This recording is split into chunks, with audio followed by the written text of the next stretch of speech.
234 years ago, Adam Smith, father of modern economics, described the ultimate impact of federal spending and debt. He said, quote, "When national debts accumulate to a certain degree, there is scarcely a single instance of their having been fairly and completely paid."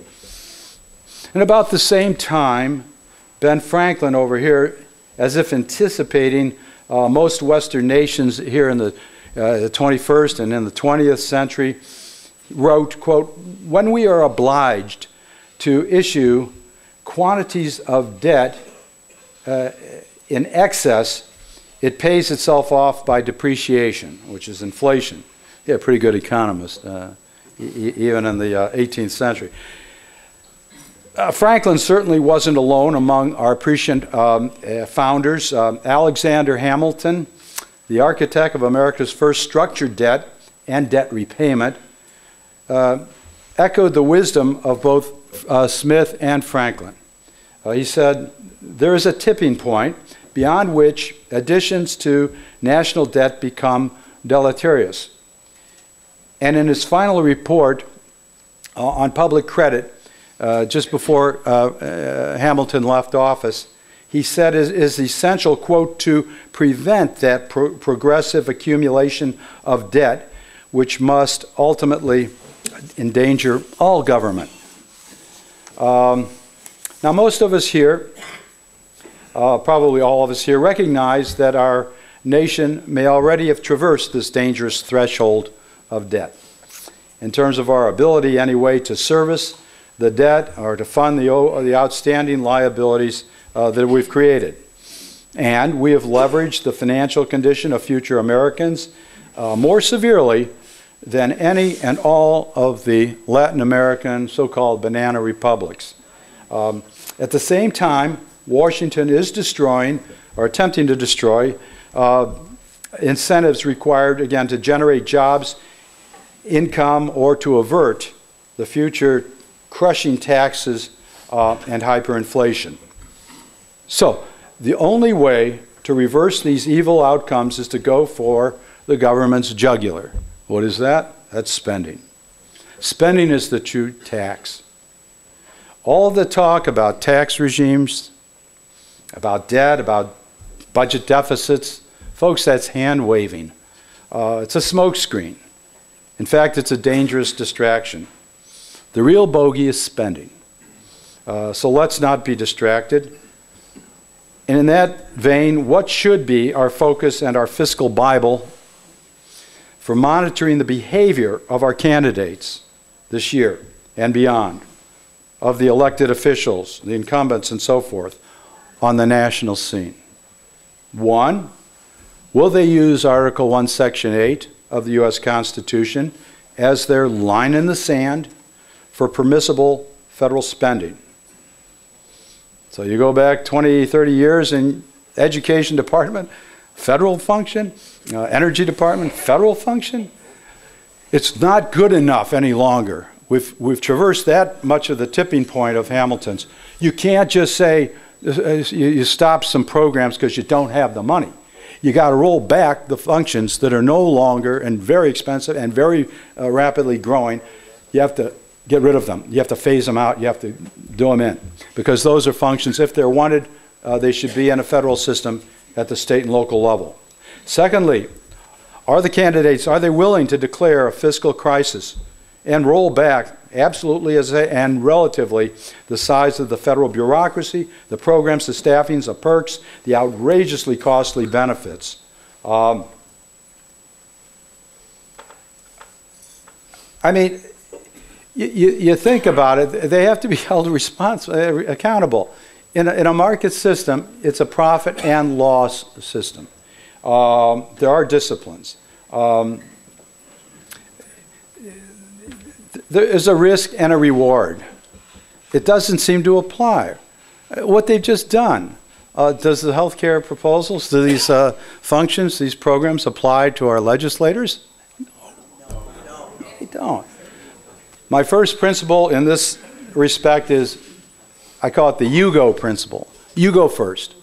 If it's so damn good, you go first. And if it's a simple four-letter word like that, it shouldn't offend anybody. But if they can't seem to fit this in their own budgets and on their own backs, then why foist it on others? So fourthly, will they unleash and reaffirm our superb economic growth engine that's the competitive market system and the incentives that power our market system? So those are the essential principles. And if we can't hold them to that, one way or another, they'll skirt around them, and they won't be responsible, and we won't have healthy generations after us. So that Hugo principle of symmetry should handle a lot of the hypocrisy and contradictions and make it almost impossible for the media to skirt it. Going forward, I believe the just passed socialized medicine will be stopped by the forces of realism and repudiation. Yeah, it'll take more energy, more tea parties.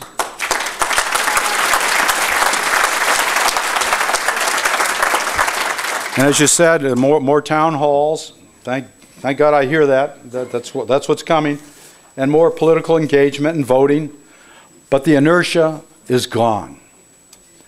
The momentum is accumulating.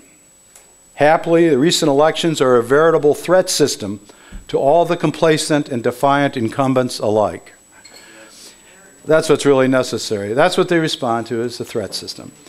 In the meantime, from Lansing to Washington, D.C., you can see the challenges taking many forms, from constitutional challenges and powers to the outright state nullification movements, and, as Ed mentioned earlier, also a defunding of the programs and the mandates in the Obamacare. Each of these is a very fruitful and hopeful element that we'll see in the next 12 months. The great news, as always, is a population that does not learn the history of our republic in schools or in the home is destined to learn it for better or for worse, and in a lot more durable way in the College of Hard Knocks. They essentially get mugged by reality, and that's where we are. It was the philosopher Ayn Rand who said and predicted, you can avoid reality, yeah, but you can't avoid the consequences of avoiding reality. So that is where we are. That's where we find ourselves today as a state and as a nation. But I'm sure there's now a majority of wide-awake Americans like ourselves who are ready and willing to deliver a well-deserved boot. We used to call it a kick in the Bahamas, I guess, to the many miscreants, not all, but the many miscreants who infest Washington. In case you think I'm kidding, I study the statistics on crime. What's normally called a crime, it's a 2-to-1 ratio of the legislators and our public officials, so-called trustees of the public, the public purse, in terms of crime rate versus the general public.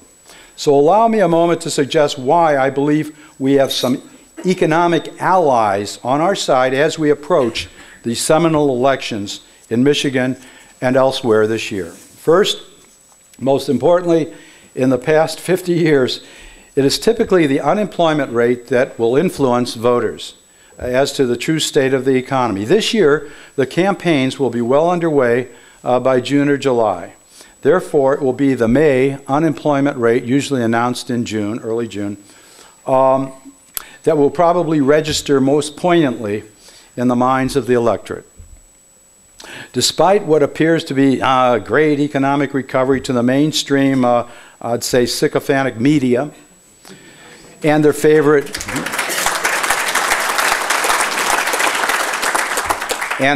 Marxist candidates, I believe we're looking more at a dead cat bounce at this juncture than a real sustainable cyclical upswing. Now that's not very politically correct.